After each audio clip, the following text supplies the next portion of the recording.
নমস্কার, এরুচর্চার পক্ষ থেকে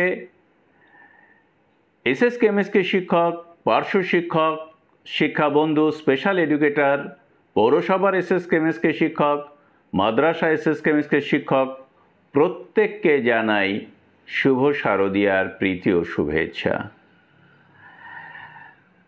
উৎসব আনন্দের এই মুহূর্তে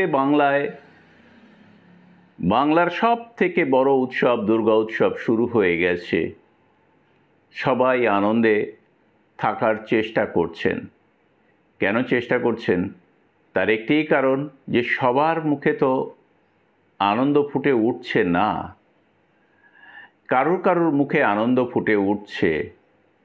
তো এই মুহূর্তে আমরা যদি একটি খবরের কাগজের হেডিংয়ের দিকে তাকাই, তাহলে দেখতে পাবো যে আবারও বেতন বৃদ্ধি ঘটল এক শ্রেণীর কর্মচারীর।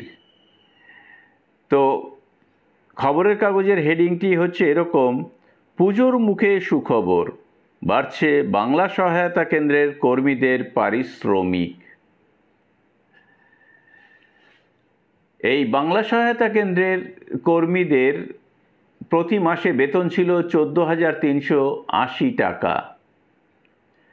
তাদের 1 অক্টোবর থেকে বেতন বৃদ্ধি হয়ে দাঁড়ালো প্রতি মাসে 16,000 টাকা এবং প্রতি বছর জুলাই মাসে তারা 3% ইনক্রিমেন্টও পাবেন। ফলে তাদের মুখে কিন্তু এই উৎসবের আনন্দ ফুটে উঠবে। কিন্তু পার্শ্ব শিক্ষক, এসএসকে এমএসকে শিক্ষক, সমস্ত ধরনের এসএসকে এমএসকে শিক্ষকের কথাই বলছি, স্পেশাল এডুকেটর, শিক্ষা বন্ধু, এরা কিন্তু বিরস মুখেই এই আনন্দ উৎসবে অংশগ্রহণ করবেন। তার একটি কারণ,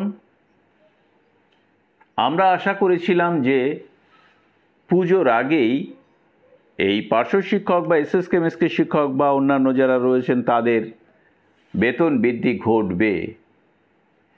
এর আগে আমরা দেখেছি আইসিটি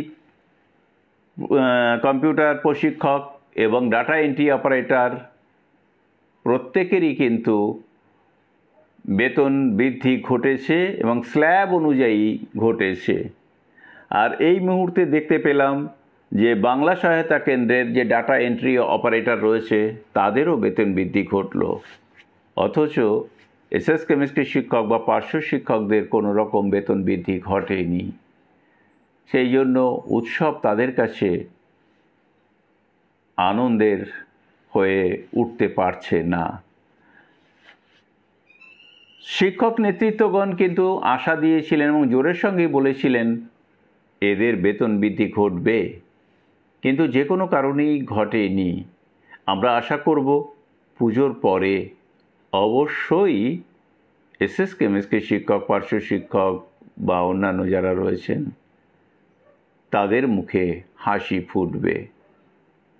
শেষ করার আগে আবারও সকলকে জানাই শুভ শারদীয়া। ভালো থাকবেন, সুস্থ থাকবেন।